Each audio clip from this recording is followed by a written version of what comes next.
My guest this morning is Rod Gonzalez. He's the creative director at Eastwick Marketing Group. But the reason I have him on here is because he is also an author.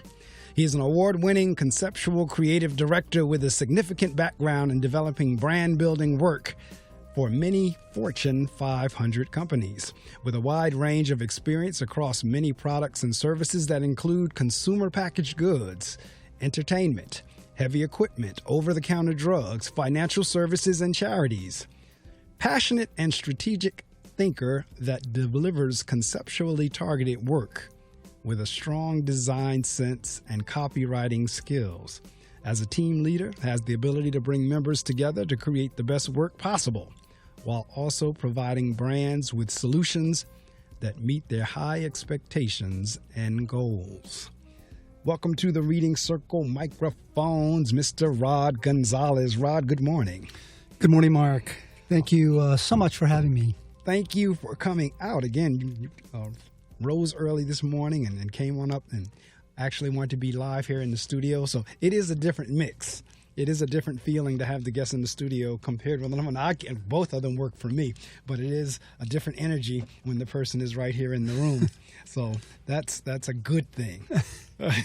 So I tell you, ladies and gentlemen, I'll tell you how I met Rod. Rod actually came to my now former school, the Dr. Frank Napier Jr. School of Technology, and he read to our, I believe it was third and fourth graders, or either our third graders, and because he has written some children's books. So we're going to get to that. But first, we're going to talk a little bit about, what Rod was doing here in terms of being a creative director and what that is and so forth and so on. So Rod, let's take the tape back to whenever we were kids in school. Where did this interest to what you ultimately became?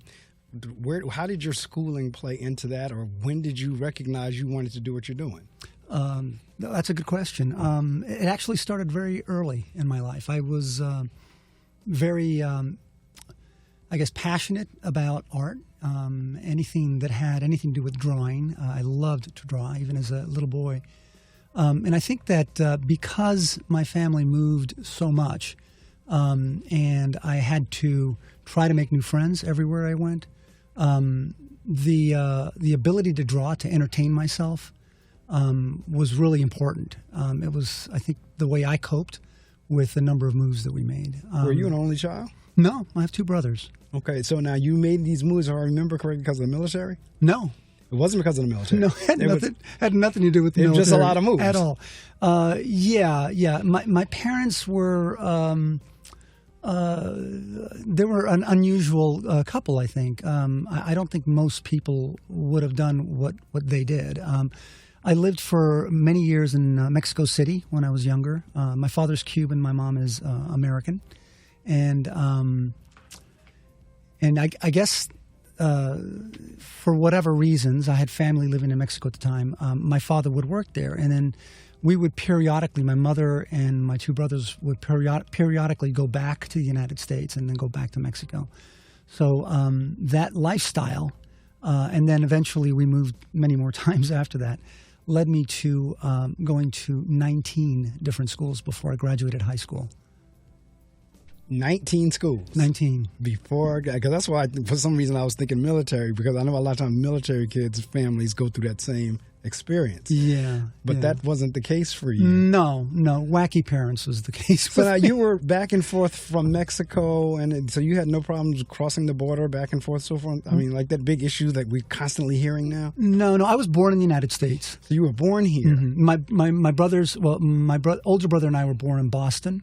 Oh, okay. My youngest brother was actually born in Cuba. Okay. My father was Cuban, so that's our background. The fact that we moved around so much, I think, might have been part of the DNA. My mother was actually a child of two vaudevillians. Okay. So I think that that was imprinted in her early on, this moving thing. I don't know. I'm guessing now. It could be. I mean, you never know. But I would think, now, personally, I mean, I hate to move across the street. I mean, it's just the whole notion of packing up and so forth. But at the same time, in terms of meeting people and new locations and all, that's exciting to a degree also. You learn to adapt or not. So if you can adapt, if you can kind of figure out where you are and say, oh, this is a new thing. Let me try this. Or you pay attention to people around you. You're watching to see what everyone else is doing, because that's the way you learn to cope in the new environment, whatever that environment is. And it was never the same. It was not a cookie-cutter environment. So going from places like Mexico City to Texas, and we'd have to renew visas. I think that was the excuse we were given, but I'm not really sure that was totally true. But we were going back and forth from Mexico to Texas, a number of times. And then eventually, I think when I was about 12, we moved permanently to the United States, and we're on the West Coast. And then even in the United States, we managed to move back and forth. We were in places like Louisiana. I actually graduated high school from Louisiana. So, it was a constant adaptation. And I think, going back to your original question, one of the ways that I kept saying was I loved to read. That was number one, loved to read. And number two was, I had to entertain myself. You don't make friends on a dime. You don't go into school on Monday and have a friend on Tuesday. Right. So I found that was my my release. It was an escape, and it led me to sort of finding my little world in that, in creation and making things. So now, were you drawing freehand? Yes. Yeah. So you could look at something and draw, either just draw something out of your head. Yeah, to some extent. I loved cartoons when I was younger. Loved them. So I could pretty well imitate the cartoons that I would be reading in the papers, or in a book, or Disney, you name it, all that kind of stuff. So that was an earlier part of my my childhood training was learning to kind of copy what I saw and then trace it. And eventually I got a little better at doing some other things. I mean, I don't know that I was ever a fantastic illustrator, but I was good enough where I could get by. Was that your major in high school, or school beyond that? Was art your major? It was. Art has always been my major. In fact, when I was in high school in Baton Rouge, Louisiana, I went to a high school that offered commercial art, and we had a 2-hour commercial art course every day for my junior and senior year. And P.S., that was the school I attended the longest. So those 2 years and change were the one school I was able to attend for the longest period of time in my life. So now you majored in art, Yep. and somewhere between high school graduation and your position of creative director, there were what type of jobs? Well, I started my career officially, I guess, working for a magazine called Gambling Times. So I had done a couple of illustrations for the art director at the time, and I had worked with the art director offline. We worked at a retail place in Los Angeles, and she gave me a job. So it was my first job, and so I did paste up. This is something that happened eons ago in our world. And that's how I got my start. I was a paste up artist for a magazine, West Coast magazine, in publishing. And see, for those of you in the listening audience, any of the jobs along the lines of whether it's in the media or whatever, there's always a progression. You don't just go to being Tom Cruise. You don't just go to being whomever. There's always smaller jobs in between. And that's why I just asked Rod, okay, you're creative director now, but you had to work your way there. And he just described one of the jobs. Were there other jobs? Because the other piece of this is, and I was having this discussion earlier this week. Many of our kids, when you ask them what you want to be when you grow up, the only thing they know is basketball player or football player. That's all they know. Not realizing that the occupational career guide is voluminous. Mm-hmm.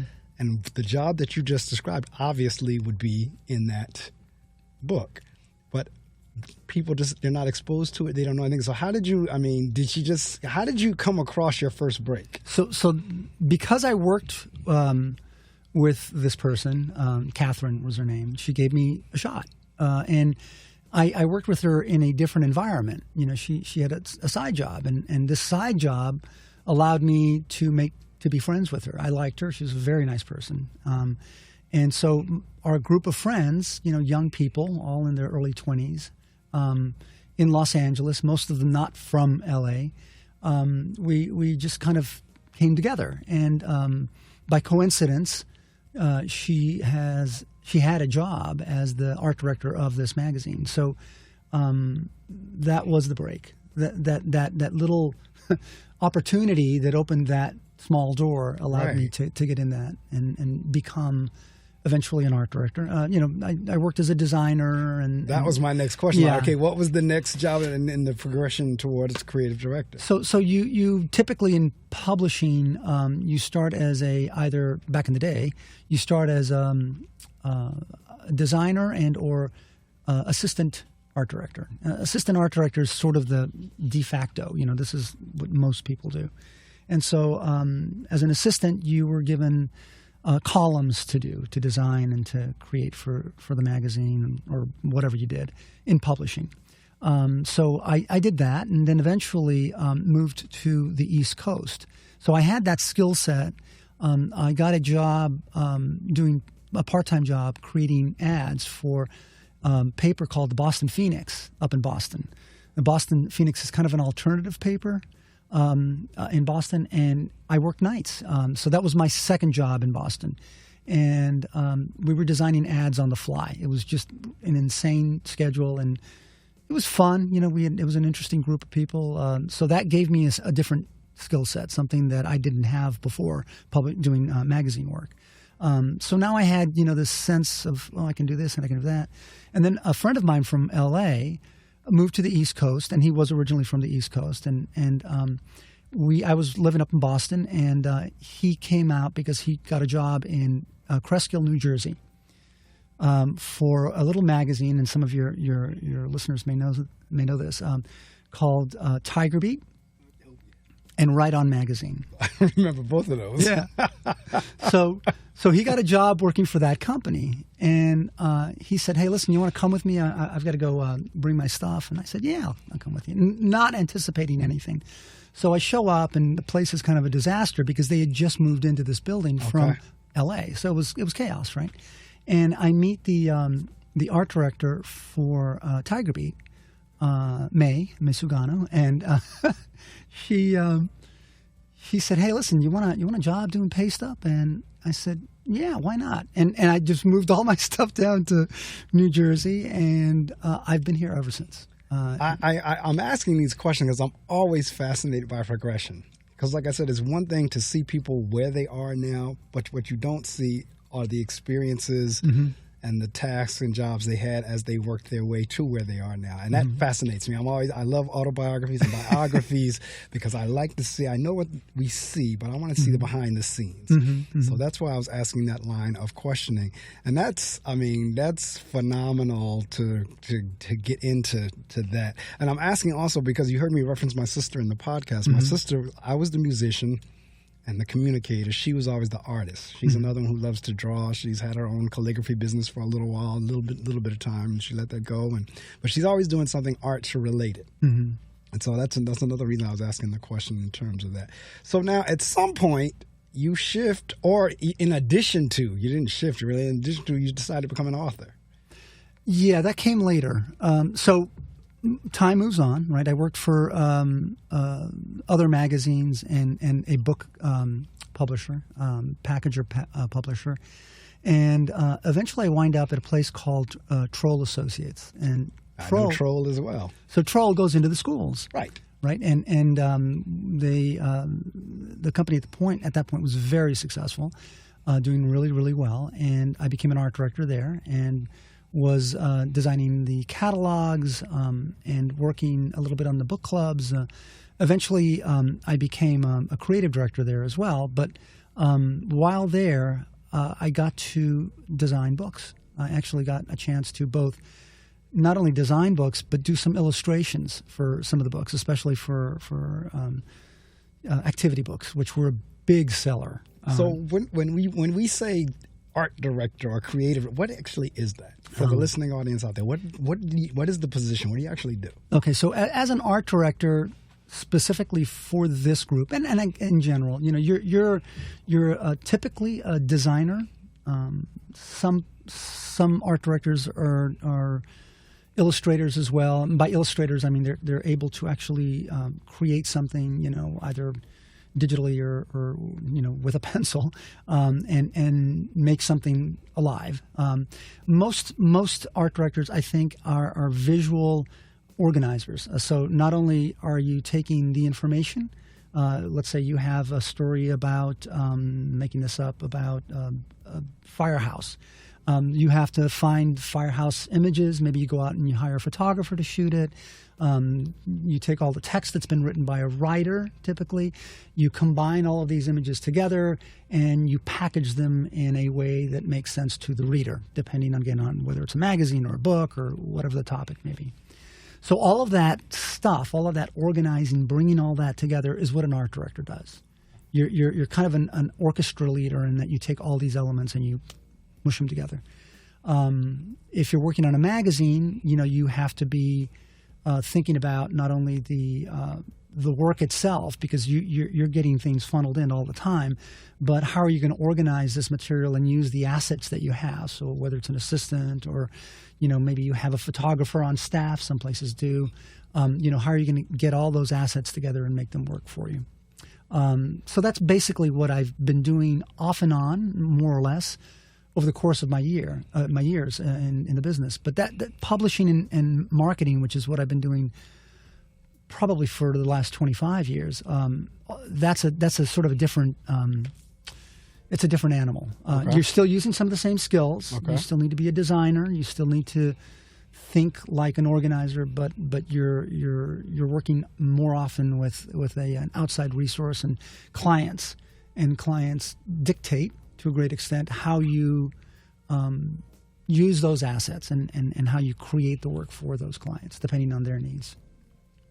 I hope that makes sense to you. No, it makes a lot of sense. Matter of fact, my next question, and sometimes I ask this near the end of the interview, and I'm going to ask it again in terms of your books. But in your industry, as a creative director or art director, what have you, that means a final product is produced that you get a chance to have in your hand to say, I put that together. Yes. What's that feeling like for you? It's fantastic. That's you're making something all the time. So if you get this good feeling out of creating something, out of before there was a white page and no longer. It's right. Now something totally different, or a green page or an orange page. Now it's something completely different. So you were responsible for that. Right. And not only that, it's going into the hands of hundreds of thousands of people or millions of people or whatever the audience size is. It's not just for you on your coffee table. It's out into the world. Yes. And often at the bottom of bird cages. So we supply stuff for all sorts of people out there. We joke about it all the time. It's a recyclable industry. What we do, what we create does not last forever unless you're a genius in the business and you can create things and have them last for decades. Which... Well, that's funny because as I shared before we went on the air, I was in marketing as well. And we created direct mail pieces, also known as junk mail. And, and but if you know the behind the scenes of things, you get a greater appreciation for it. Now, I always knew it as the junk mail until I had to start creating it. And right. All of the technical aspects and everything that goes into, even down to the point where each piece has a code number on there, right. So that you can track the success or failure of the campaign. Correct. But like you said, ultimately, a lot of it winds up, like you said, bird in the bottom of the bird cage. And you would not believe the amount of work that goes into a piece of quote unquote junk mail. Yes. Would not believe it. And the same would be in the same as what Rod is describing. If you've just joined us, my guest is Rod Gonzalez, and we're talking about his work as a creative director and art director, but we're going to segue into his work as an author, and that's where I met him. And at that point, and I think I'd cut into when you were talking about Troll, but all right, let's pick it up there again. Now you wanted, because Troll is a part of Scholastic, am I correct? Yes, they were. Okay. Everything was bought by Scholastic. Yes. There's nothing that exists today. I don't think they have a competitor. So Troll, as you know, and Scholastic are they were very efficient and are efficient machines that can produce an enormous amount of work and get it into the classroom. And so while working at Troll, I learned that that's where I first understood sort of the grade levels for the work that was being produced, and there is a true science to making sure that you're not putting a book in front of a fourth grader that you would maybe would be more appropriate for a second grader. So we knew.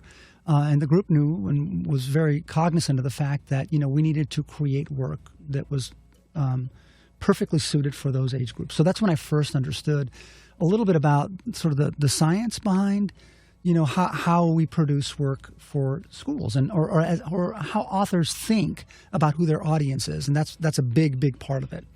And that was my first understanding and my first education in all of this material, and it's fascinating. And I will say this: Troll, when I worked there, and I know Scholastic, is very serious about that. And I think the reason Scholastic won is because they have always been teacher centric. They started as a company that had. I believe, and I'm sure I'm going to mess this up horribly, but they started as a company that created a magazine for teachers. I think it was Instructor. And so, they at one point I heard, and this may be hearsay, but I heard that somebody within the company, when the company had gotten bigger, they said, the Instructor isn't doing much for us. Why don't we just get rid of it? And of course, the person that created this said, we will I don't care if the magazine loses money every single day. We will never get rid of that magazine. And I think it's evolved and changed to some extent. But that mentality, that idea that do you not get what business that we're in? It's about children and about understanding the psyche of the teachers and getting them to do their job better. And so I learned that we didn't do it as well at Troll. Troll eventually got bought up by Scholastic, and the reason they did was because Scholastic was much better at their job than the company I worked for at the time. So and not to say that there weren't talented people. Right. In fact, a lot of them shifted over and went over to Scholastic. Right.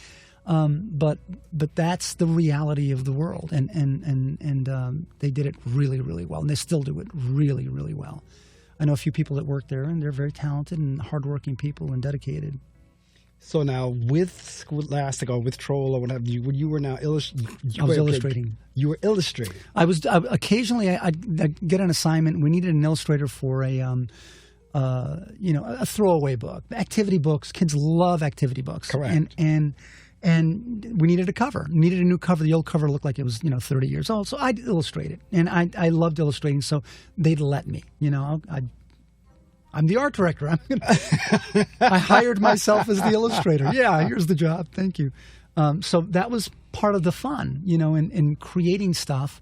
And I loved doing that. Like that was a hoot. And then eventually we got to doing some pretty good books, and I was able to art direct some of those, and I worked with some talented people. And because my end was more concentrated on the visual, right. I was working with illustrators.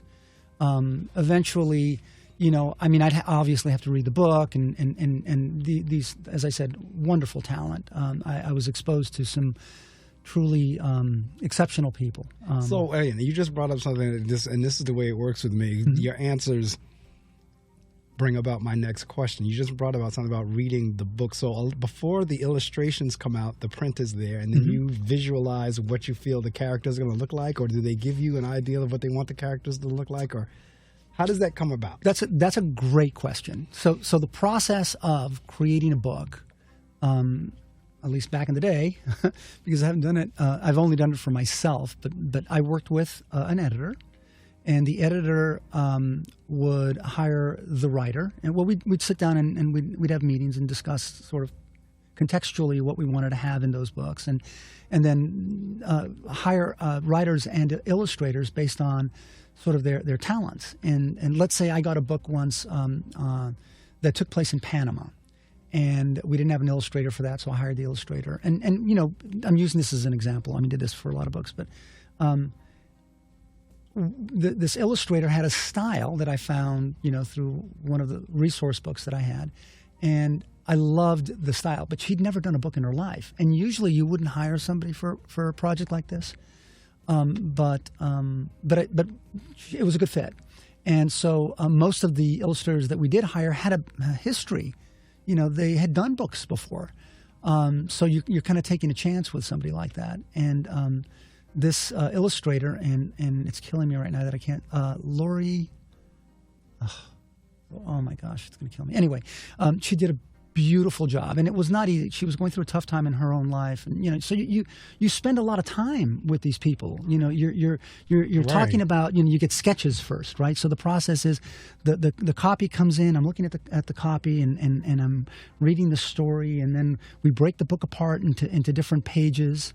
So that process of sort of, you know, compartmentalizing the book, spread by spread by spread.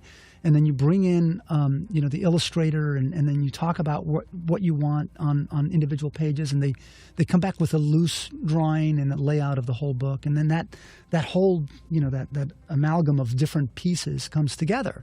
Now I'm seeing the words, rough sketches, and sort of the general direction of the book. Now we start to get kind of busy. Now we got to get this thing to go to color, and then that part of it is it can take, you know, months to get that piece of it to come in, because an illustrator doesn't work, you know, on the fly. And this is back in the day when almost everything was non-digital. I mean, we had very little that was done digitally. So they had to paint it, or they had to illustrate it, or pen and ink it, or whatever. I'm sitting here, and I know this is not TV, this is radio, but if you could see the look on my face as Rod is talking, only because, again, it fascinates me.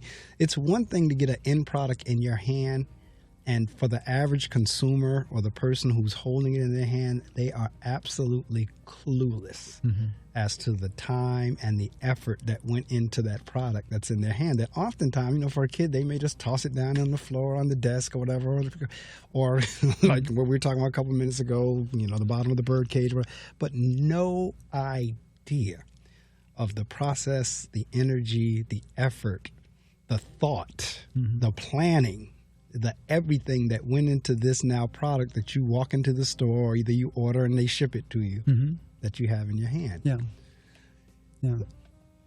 So now you are doing your own books. As a matter of fact, what caused you to decide to do your own book? Well, I'd actually done, so my kids growing up, right, I would read to them at night, right? It was an every night thing. And it was fantastic and also maddening, because sometimes they choose books that you hated. You're like, oh my God, I can't read this book again. Please don't make me read this book. Can we like the Care Bears? And I'm like, oh no, not the Care Bears again, please, not the Care Bears. So, you know, you go through that process of, I could write this. I mean, and I knew that I could from the days when I was working, back in the days when I was working in publishing. And I'd say, God, you know, I got to do one.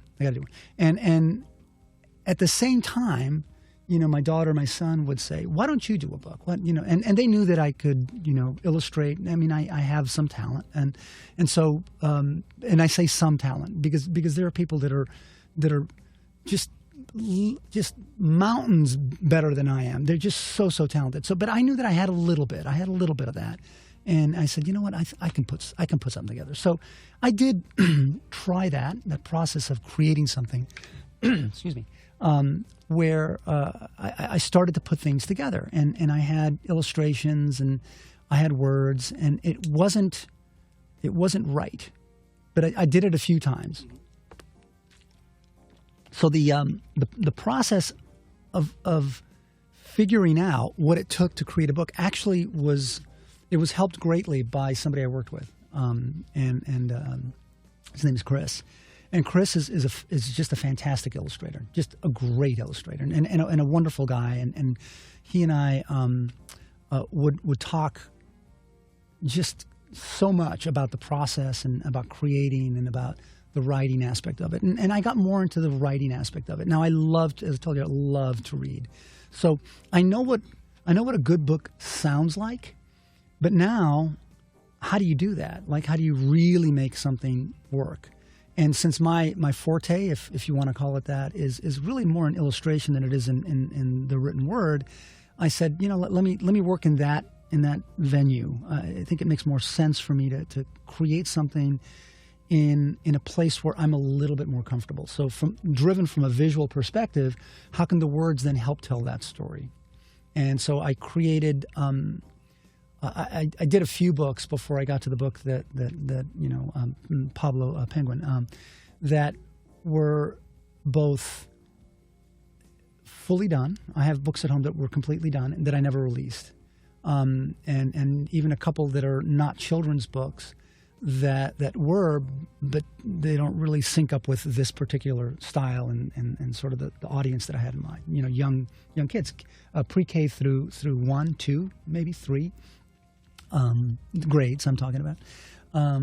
So when I finally started putting those pieces together, it became a passion. I loved marrying the image and the word. It was fascinating to me. So the book that I released under my own umbrella, Pablo Penguin Apprentice to Pirates, see, all that alliteration, there you go. That's right. It was based on a conversation I had with my son. So that's how it works. The process of creating something, sometimes you'll sit down and you'll just power through trying to figure something out. And a side conversation, literally a phone conversation, where my son, who was a musical theater student at Manhattan School of Music, said, I'm having a class and we're talking about a Gilbert and Sullivan opera. And one of the lead characters was an apprentice to pirates. And I thought that was the funniest. And I love the idea of using humor. So I thought that was funny, an apprentice to pirates. What? I mean, it seemed hysterical to me. Probably me only. Like I'm the only person that thought that was hysterical. But I loved it. I loved it.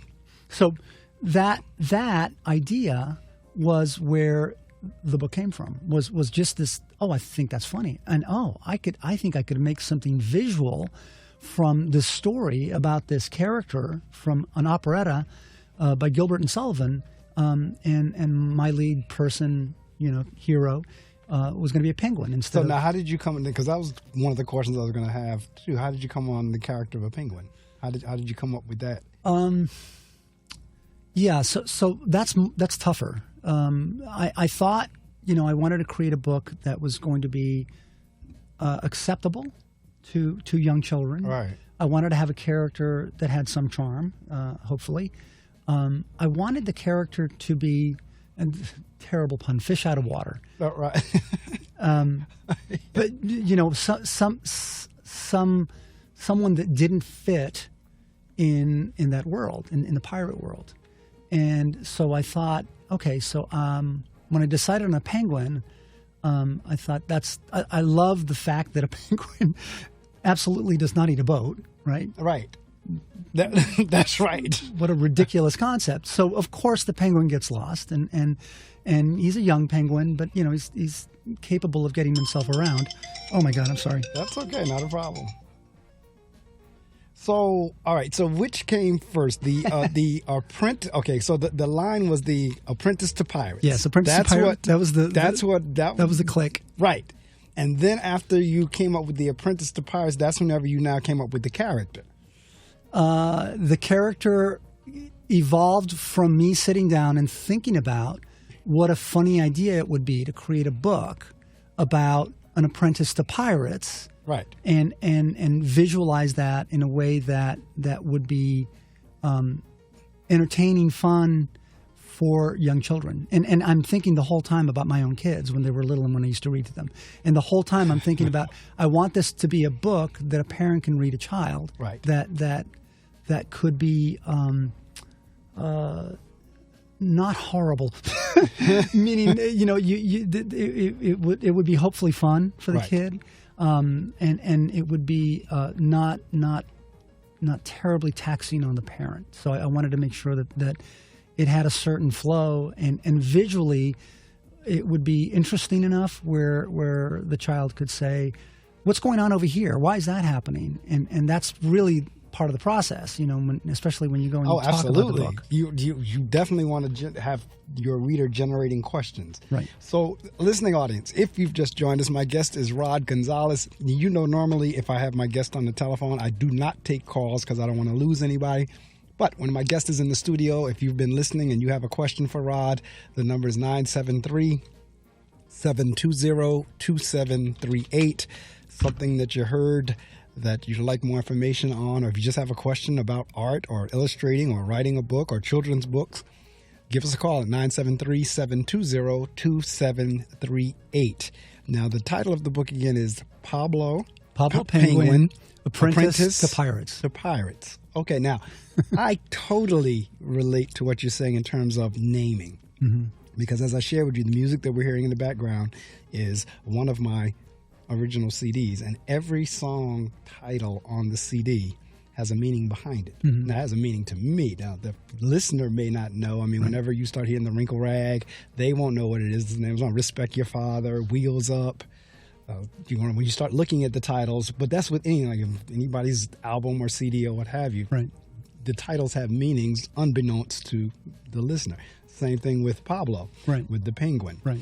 And so now you have that. Now, if I recall, again, when you did your presentation, there were some famous caricatures I saw up on one of the slides. Yes.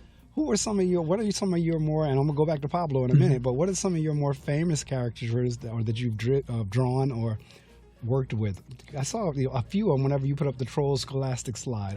So I didn't, a little background. So I would not draw, but I have worked with at one point we did a book with the Berenstain Bears. So I have had some access to some, and there, as I said before, there have been some wonderful, wonderful illustrators. But from a fame perspective, I'm trying to think of somebody who's really that famous. I don't think I worked with anyone that was like, people would recognize or not. Well, I'm talking about the actual caricature. I'm not even talking about the. Oh, the character. You mean the actual? Well, I mean, I would draw them, but the things that influenced me, the Peanuts characters. Okay. Mickey Mouse. Okay. Anything Disney, was. So now it's time to draw Pablo. Yeah. Pablo is in your head. Yes. Okay. Yes. So now we got the tagline, Yep. the theme. Mm-hmm. Now it's time to come up with Pablo. So I had the title before I had done anything, right, which is really unusual. Like, I don't usually get that. So Pablo, I sketched it out. I did sketch. I think this is what you're talking about. Exactly. The sketches, the rough sketches. Okay.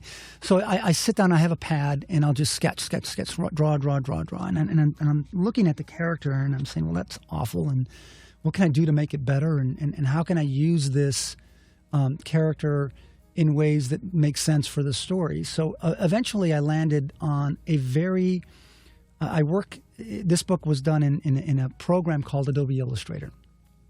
And the Adobe Suite, Illustrator and Photoshop, are they're like my right hand. We learned these programs. We've learned them years and years ago for me, because I didn't start with them. I had to learn them as part of staying alive in the industry. And so I got the sketches down, and then I started looking at what made the most sense. So finally I had a sketch of my character that I thought was good, and it was flat, right? It had no dimension. So if you look at the book, the shadows are flat shadows, what I call flat shadows. They're hard lines, and Adobe Illustrator lends itself to a program that lends itself to real hard lines.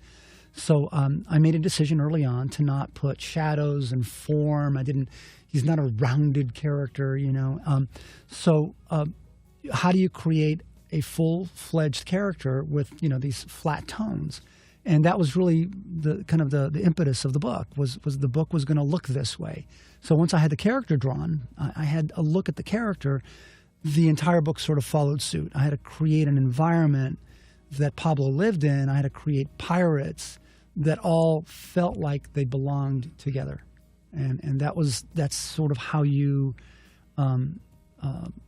work all of the pieces so that they hopefully fit well together. You don't want it to look like it's I don't know, this environment doesn't Right. work with this character. Now, is it one book or is it a series of books? It started out with the intent of being a series. I need to sell a whole lot more books for it to be a series. And the kids ask me, because the kids are smart. Kids are smart. So when I read the book, I get this question every time. So when's the next one? And I'm like, that's really smart. Like these kids are smart. And like, you knew that there should have been a next book, right? And that was the intent all along, was like, let me create a character that I can take places. Because at the end of the book, I'm not going to give it away, but at the end of the book, it leaves it open to what is going to happen next. And that was always my premise. I wanted to start with that. So I don't have a publisher, right? I'm self-published. And I don't have the marketing arm, and I'm a marketer. I am the world's worst personal marketer. I have absolutely no idea what to do with myself. And I know people that do. I know authors that can get out there and sell. And I'm awful at it. And you're not the first author I've had that's, because there are some, they're very good at being the talent. And then there are some who are very good on the business side. And then there are some that can do all of it. They can do both. But I've had a wide range of, some are like, I do none of the business side. I only do the talent. And then there are those that are like, oh, no, I love the business side. I love the selling side. And see, I would be more like you on the selling piece. Mm-hmm. Like for me, sales is just, that's not my thing. And everyone says, if you want to make money, sales are going to have to become your thing. Well, but sales isn't. So I understand and, again, feel where you're coming from. And interestingly enough, you were talking about Adobe. I remember when I was in grad school and I was working on my communications masters, we had to learn Adobe. And one of our projects was to put together a newsletter or a little magazine or whatever in Adobe. And we were talking about titles, and what came to mind when you were saying that, I remember my project was called Nini's Work. My second daughter, her name is Niara, but we call her Nini. And I remember when she was a baby, I can always tell when something in the house was awry, and I always say that looked like some of Nini's work.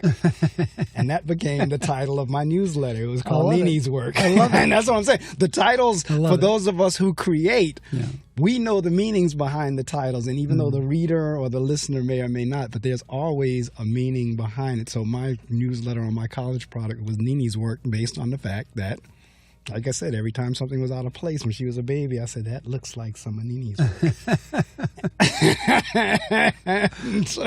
So I totally understand what you're saying in terms of Adobe. But the other question that came up when you said Adobe was, how much has technology changed what you do? I mean, because there was a time when we didn't have computers and Adobe and all this stuff, at least not for the common man, if you will. I mean, I guess those, at some point, the powers that be or high up maybe had access to things like that. But the average person really didn't. But like I said, by the time I came through grad school, that was part of our requirement. We had to learn Adobe. Mm-hmm.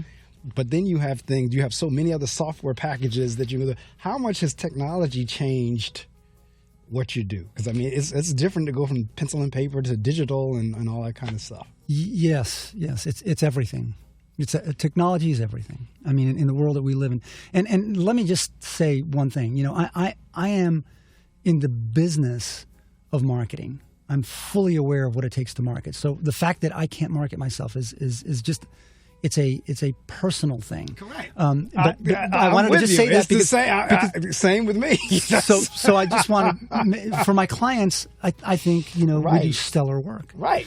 But going back to technology changed everything. I had to learn it on the fly. In a state of panic, I had to put out a magazine. It was a trade magazine, and I was asking my neighbor, who had taken a course, what to do every second of the day, and just sweat pouring down my forehead as I'm trying to get this magazine out, right? Because we're on a schedule, a monthly schedule. You got to get the magazine done. So that was frightening. So I learned it on the fly, and the first program that I learned was a program called PageMaker back in the day, which is not an Adobe product, but eventually I had to learn. There have been other programs, many other programs, but in the end, Adobe won out. They had the best product. So InDesign is their page layout program. That's sort of what you put everything in if you're creating a long-form product like a magazine or a book. But Adobe Illustrator and Adobe Photoshop, and they all work together, are different programs. But everything I produce, everything that I do is created with those programs. There is the tactile nature of what we do as art directors, creative directors, illustrators, whatever. A part of that has been removed for a lot of us, and we shame on us because it's one of the texture, space, creating things that have a feeling of substance. Those are things that are, you have to recreate those in a digital environment. It doesn't exist. You have to make it. So, it's changed everything. There isn't a person in the field that I'm working in right now that does not know, at least have some experience with these tools. They wouldn't survive. Would not happen. Again, as we're sitting here talking, I'm thinking I remember again when I was working in corporate, when they set this thing on our desk. It was the desktop computer, and I'm looking at it like, what is that? Mm-hmm. And that's when I remember that I got introduced to email, and at that time that was before Microsoft Word and things like that. But now it's almost as if you can't live without it. Yesterday, I was over in New York at the Intrepid Museum, and I had my phone with me, and I took like crazy pictures. I mean, just ridiculous amount of pictures. And what came to my mind as I was walking through was I remembered whenever the whole concept of a phone and camera together, when they introduced that, I said, that's the silliest thing in the world. Why would you put a camera and a phone? And then yesterday, as I'm clicking on those pictures, I'm like, wow, this is the greatest thing. I mean, and that's, I guess, from a technological standpoint, as much as I love technology, I would be considered the laggard. Mm-hmm. I'm one that always is going to kind of challenge it in the beginning and then fall in love with it by the time I begin using it. Right. No, I get that.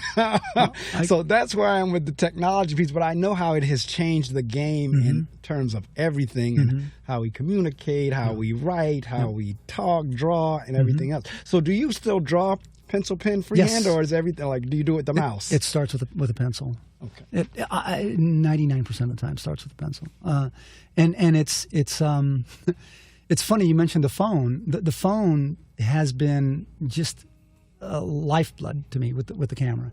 The camera changed everything. I can now do a sketch. And the way I used to do it, I had to scan the image in, wait for it to scan, get the JPEG, that was the process. I take a picture of everything I do right now, and I send it through the computer to email it to myself, and then I take that image and then I work on top of it. That's the process. That was not the process even less than 10 years ago. So because, yourself as well, obviously, we didn't grow up with a cell phone in our hands. Oh, and the cell phone didn't exist, at least not for us. No. Again, maybe in the military or somewhere else, but it wasn't for the common man. No. And my kids, and I'm sure your kids as well, they're more comfortable in that environment than certainly I am. I mean, I still struggle with certain things, but it's most of it's second nature, but the stuff that isn't second nature, I have no clue what to do with it. But no, it really has changed the game. And I heard you say you were self-published. Yes. Now, being in the business, and I don't want to make the assumption that it was easy, because I have a lot in the listening audience, folks who either want to write a book, or they're writing a book, or they're self-publishing. The process for you being in the business, was it easier, more difficult, the same, or no different than someone who's not in the business? Or did you kind of know the ins and outs? Or what was self-publishing like for you? Yeah, that's a great question. So being in the business made all the difference in the world. I was able to, I understood the process. I knew what it took to put a book out. I knew from step 1 to step 10, I knew what those steps were. I may not have access to all of those, elements. I didn't have an editor per se, but I had somebody who read my book and worked kind of as an editor, a proofreader certainly. And we talked, and she was a very good. It was a good sounding board for me. It was very helpful. But yeah, you know, if you're creating a book, if you're visualizing a book, it's a visual book for children, let's say, and you don't have that background, you would be hard pressed to create that book. You need to know a lot. I did it through CreateSpace. There are many other folks out there that do it. The CreateSpace is aligned with Amazon. And Amazon obviously has the largest distribution network, so for me, it was a no-brainer. I'm going to go with the place that offers me the most options. And other people will say, well, you know, you should have tried this one instead. And there are a few others out there. But for me, it made the most sense. And it was a pretty intuitive program. It's not horribly difficult. But even for somebody with a background, it isn't easy. It's not easy. You still have to know how to prepare files. You still have to know how to organize the material so that it makes sense, and then eventually you still have to market it. You have to put it up and have it accessible to you know, the general population. So that process is not it's not intuitive. Right. That said, there are a ton of books out there that tell you how to do it, and you can go online and you can find out a lot about this because there are a lot of people trying to get into the business. So it is totally doable if you're willing to put in the time and research. Yours is a children's book. How different is it for writing for the children audience versus an adult? Yeah, and because I approach the writing initially from the standpoint of the visual, because it's always a picture in my head. The words, in many cases, were kind of working in tandem with those pictures. So I have a reason to put those things together. When I write something that is not visual, like I've tried, and I have a few ideas, and I'll write them out. I'll do generally an overview of what I think I need to say, and I'll put that together, and I'll look at it, and I'll think about how to make that work. Sometimes language comes to me as a conversation, so I'll put that, and that may be the first piece of a story or of an idea. So I think for a children's book, the requirement is the visualization of that. So you need to start thinking about that immediately, or at least have a sense of how that's going to work. I think when you're working outside of that medium, it's a little bit different. You're in your head.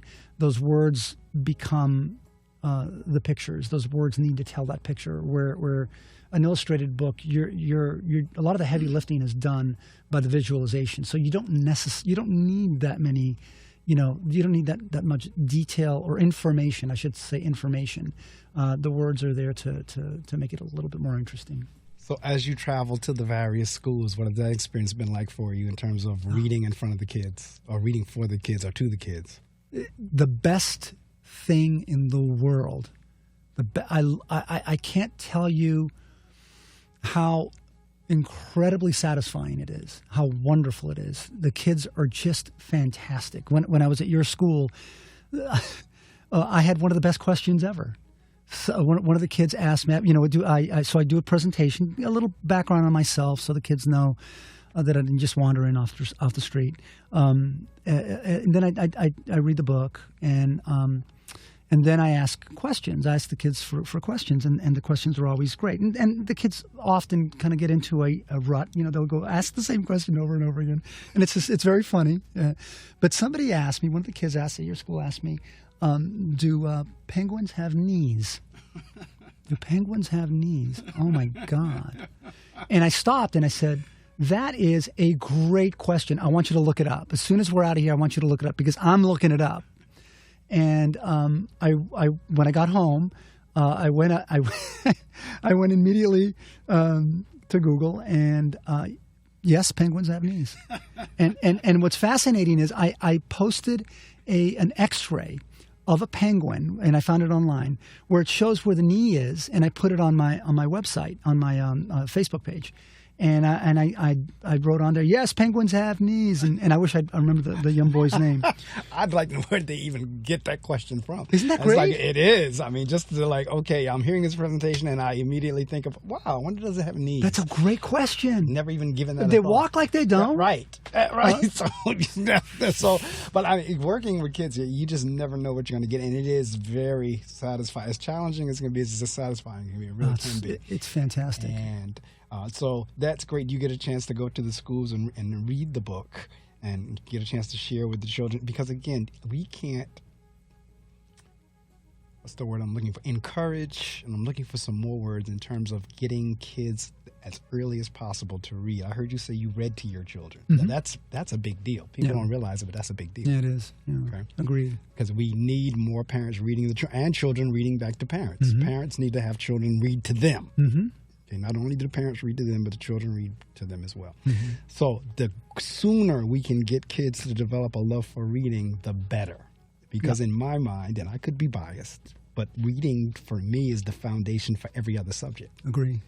I'm not taking anything away from math, but I do know I've seen kids struggle badly with math word problems because they didn't comprehend what the problem was saying, or they didn't know the words. Mm-hmm. So reading for me is kind of the foundation for everything else. Yep. And so the quicker we can get kids reading and understand, and not only read for the sake of reading or because we're forcing them to read, but read because they love it. Mm-hmm. I love to read. I mean, I have kids, my oldest daughter included. She'll be 30 next month. I hate to read. I don't like reading. I mean, not talking that deal. And one of the tricks to that is to get kids reading something they're interested in. Mm-hmm. Right now, so when you have a second, third grade, a penguin character, that will spark their interest. That's why you get a kid say, okay, when's the next one? Because now, I mean, that actually tells you a lot. Yeah. That means they follow the story and now they want more. Right. Right. I mean, Arthur can't ask for anything better No, than that. it's wonderful. It's wonderful. And kids are so, they know kind of what the question they should be asking is. But there's another question in there. Right. And they're a little bit uncomfortable about asking, or maybe they can't phrase it right. But you get some really, really interesting stuff happening. And again, I've before the book ever went out, I gave it to my sister-in-law as a dummy, right? And she shared it with a few different classes, and they would write reviews of the book for me. She sent it back home with a packet, and the stuff they wrote was fantastic. And I even used one of the little girls eviscerated me. She just laid me down, man. There was no way this book is, I mean, in a hysterical way. So I actually shared that on LinkedIn. And it was both funny, really, really funny, and also eye-opening, because kids are being taught to think in schools and form opinions. Right. And whether or not you like it, they're going to share that opinion with you. Right. And that's part of it, right? It's like, oh yeah, I didn't expect that. Didn't know where that came from. Every other review was stellar. You think I was, Sendak. but it was so funny because that's a kid being a kid. Oh, okay, I'm going to give you a review. And that's what's fantastic about actually meeting the kids. Absolutely. They are so into it.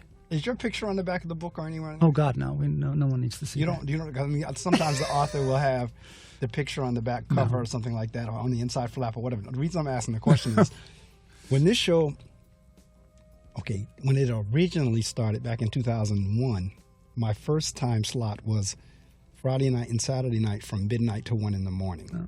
New station manager came and said, your show is about education. Don't you think it would be better in the morning? And I said, yeah, I agree. So we moved it to Friday mornings. From 6 to 7:30. Mm-hmm. So what I would do is, especially when an author came in like you are right now live, I would say, what are you doing after the show? And they'd say, I'm going to go to breakfast. And I said, do me a favor, come with me to my school. That's when I was teaching language arts. Come with me to my school. I want my students to meet you. And Rod, I tell you, when we would go through the door and they would have a copy of the book in their hand, and they would see the picture on the back of the book and the live person stand in front of them, the kids would lose their minds. So that's why I asked, did you have the picture on the back of the book? But just the fact, whenever the kids see you, and I was there at the building, when the kids see you standing in front of them, the live person that wrote and drew this book, what is the reaction like for them? Just like, you did this? I mean, I guess if I was famous, I think maybe I'd get a better reaction. They honestly, they probably don't know me, and so my expectation is low. But just the fact that you're the one who created this and you're live in front of them, and maybe that audience is too young because the older audience would connect that. I do get, I'm getting a cramp right now. I do get sometimes I'll get some kids that are a little bit in awe, like, oh, you did that? Really? And what I try to tell them is, yeah, and so could you. Like, right. It's honestly, right. It's in your hands. Like, if you want to sit down and illustrate a book and write the words on notepad paper, you could do it. You could have a book. Right. And so I think, I don't know if I certainly don't see awe. Again, I'm not somebody, But the folks I were bringing, they weren't necessarily famous either. But right. I mean, again, and it was older kids. That was 8th grade kids. Oh, okay. So they made the connection between. Right. Wait a minute, that's You the did that. author. I think the older kids know it better. Right. So That's right. So I went to one school in Orange, and they had a reading day, and so they had a lot of different people there, and most people were parents that were there to read somebody else's book. So I was treated very nicely, very, very nicely by the staff, and they had a young girl who I think was in 6th grade who took me around the school, because the school was actually pretty big, and getting from one room to another was not easy, and I had a few different stops to make that day. So I went from one room to another, and this young girl was the sweetest, nicest kid in the world, and she had to sit in every one of the classrooms as I read the book. And at the end of the day or the few hours that I was there, I went back with her into the library area, where it's kind of the staging area, and so I took the book that I'd been reading with, and I gave her a copy. And I thanked her, and she was, like I said, a sweetheart. And she was really surprised by that. I mean, I don't want to sound like I'm not cocky, because I'm not. But I saw that, and it just filled me. I said, "Oh, I've made her day better. Right. Her day's a little better right now." And her friends were happy for her. They were happy for her, and I thought, that's a little tiny thing, that book didn't cost me much, right? And the girl was wonderful, and it was just boy, I'll tell you, it doesn't get better than that, right? It doesn't. Well, we have come down to the end of our interview time, but what I always do is I shut the microphone off and I allow my guests to promote. You can promote anything with the exception of the cost of the book or any of the services. But in terms of how folks can get in touch with you, the title of the book, where they can get the book, how to get in touch with you, if you want to shout out anybody, this is your opportunity to do that. Like I said, the only thing we can't talk about is the dollar amount, because they can work that out with you once they get in touch with you. Yes. So at this point, I'm going to shut my mic button off and you have your chance to promote. Oh, thank you. Okay, so quickly, the book is available on Amazon. So if you go to Amazon and you put in Pablo Penguin Apprentice to Pirates, that book should pop up. That's the easiest way to find the book. I do have an Instagram account at Rod Books, and what I've done is I've supported it doing panels, single panels, kind of like cartoons almost, of Pablo. So there's a bunch of Pablo in those cartoons, and they're aimed more at the adult audience. So really as a way to extend the Pablo as a character. And you can also go to Facebook. And on Facebook, I am at Rod Gons in print, and you'll see Pablo there as well. Again, it's just support material for the book. But if you need to find the book, you'll find it on Amazon. And it's available both as a paperback and I think it's also available as, what's it called? Now I've blanked out. You can get it as a digital book as well. Also an ebook. Thank you. That's what I was looking for. There you go. All right, so now I'm following you on Instagram. Okay, there I am. Yeah. All right, so Rod Books on Instagram, Rod Gonzalez, author, illustrator, Pablo Penguin. All right, so I just followed him on Instagram as he said that. And so again, Rod, I thank you so much for joining me. live here in the studio. I wish you much success with Pablo. I know it's got to turn into a series because the kids are always going to ask, what happened to Pablo next? What's going on? So, or let me ask you, and I know we're at the end, but are there any other characters? Okay, if it's not Pablo, are there other characters in the works? Yeah, I have a ton of ideas. Okay. I mean, there's a few that I've worked out as full books, but it needs to be right. I have a really fun idea, but I would need a partner to work with. Okay. All right. But yeah, there's stuff out there. Well, again, I thank you and have a wonderful day. As you saw me put the recorder on, I have the recording on. What happens is, as you know, because you said you've been to my YouTube channel, I archive it on my YouTube channel. It's boiled down to an MP3 link. I generally email it to the person. You can do what you want with that, as well as the link from the YouTube channel. You can share it however you want, with whoever you want, websites, Facebook pages, whatever. Mark, thank you so much for having me. This was a blast. I really enjoyed talking with you, and you're a wonderful guy. Thank you so much. Well, thank you. Same here. All right. So, all right, ladies and gentlemen, that ends another edition of The Reading Circle with your host, Marc Medley. My guest this morning was Rod Gonzalez, Creative Director at Eastwick Marketing Group, as well as author of Pablo Penguin, Apprentice to Pirates. That's apprentice. You know what an apprentice is. Apprentice, an apprentice to pirates. If you know what a pirate is. All right. And you know what a penguin is. Remember the alliteration of the P's, as he said. Pablo Penguin, Apprentice to Pirates. All right, that's the book. Get a copy for your children or your school or what have you.